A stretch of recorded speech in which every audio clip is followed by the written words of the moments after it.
So I don't know how long this video is going to be. Past 2 episodes of Boruto, I believe 24, 25 or 25, 26, whatever. The last 2 ones that we just got going into this whole visiting the hidden mist stuff.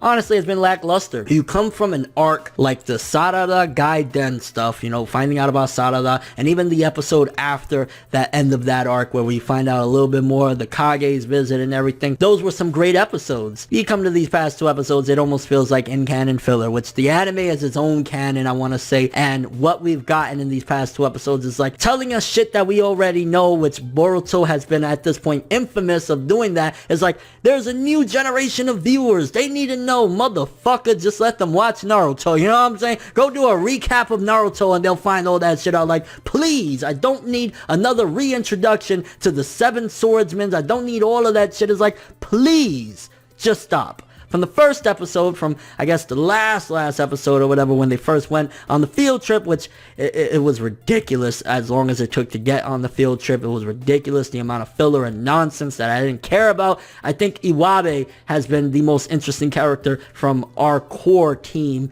so far of, you know, visiting this place. His connections, I believe one of his relatives, his grandfather, if I'm not mistaken, died in the Bloody Mist village or whatever. So Iwabe, in my opinion, has been the most interesting, and seeing his reactions and seeing the true badass in him come out when shit gets real.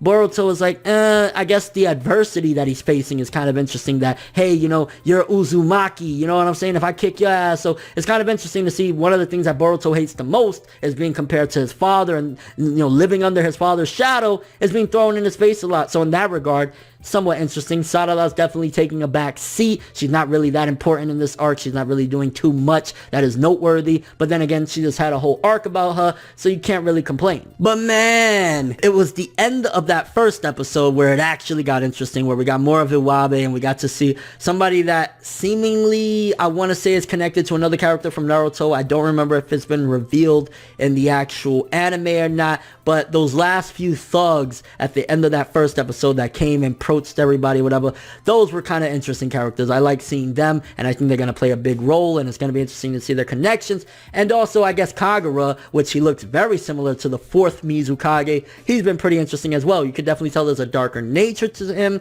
and who knows, maybe he's a Jinchuriki or something like that. I would like to get more of an explanation on what's going on with Jinchurikis nowadays, so who knows, maybe he's a new Jinchuriki. He's been somewhat interesting. But then even the second episode, again, it was like, I guess that latest episode was better than last week's episode, but even so, it's still kind of been like, kind of lackluster. It's not really all that exciting like I was hoping, especially, okay, we're going to the Bloody Mist, you know what I'm saying? We even got to see Mei, the previous Mizukage, and it's kind of like, yeah, she was great back in the day. She's kind of old, a little chubby now. Like, hey, it's like, what the fuck? And here's something, and I would love to hear you guys' opinion on this. Not necessarily completely related to these episodes, but if Mei was the Mizukage, and even back then it was still considered the Bloody Mist, and it's only just very recently that it actually changed up because of Chojuro, Mei's a piece of shit.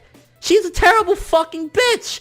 Like, how the fuck you was Mizukage for this long and you didn't do no great changes? Chojuro comes in there and he switches it all up and turns it into a paradise and becomes truly the hidden mist and not the Bloody Mist village. You know what I'm saying? Mei's a piece of shit. I want to know you guys' response to that little talk right there, because personally I'd look at it like Chojuro shits on her as far as being a leader. Now power wise, I bet she would rape Chojuro. That's just my opinion, and Chojuro doesn't really, and he never did even back then, seem all that formidable. So him being the Mizukage, I don't know how much of a great leader he'll be as far as strength wise, but hey, he changed the village and seemingly changed the village anyway. But you could definitely see there's remnants of the past, and I believe I compared it in another previous video to like Batman Beyond, where it's like the streets are like, you know, all nice looking now, but it's just kind of gotten more corporate, and there's still remnants of the past that don't want to let go of the previous terrible ways of the village. People still referring to it as the Bloody Mist village, you know what I'm saying? But like, honestly, I ain't been feeling these episodes. It just kind of feels like maybe it could have some additions to Iwabe's character. Who knows? Maybe it could add some additions to links of him being Kawaki. Maybe this could be why he becomes, you know, this crazed motherfucker that fights Boruto to the bitter end. Or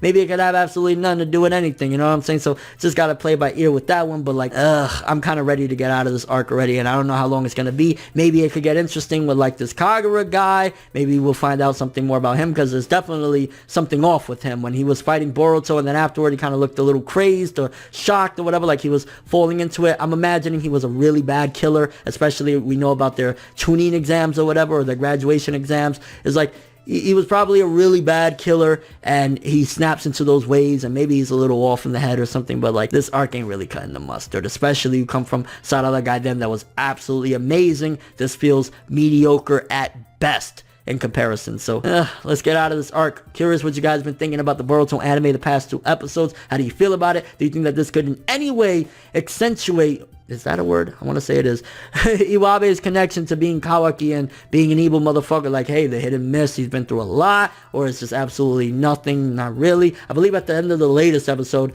Denki got kidnapped. I don't even give a fuck about that. It's like, whatever. What do you think about Kagura? What's his deal? Is he a Jinchuriki? Was he a mass murderer? What do you think about the Mist Village, the Bloody Mist? Do you think that there's really still some shady shit going on even in the upper ends? I mean, Chojuro, he's not a bad guy, I'm pretty sure. You know what I'm saying? He's the Mizukage.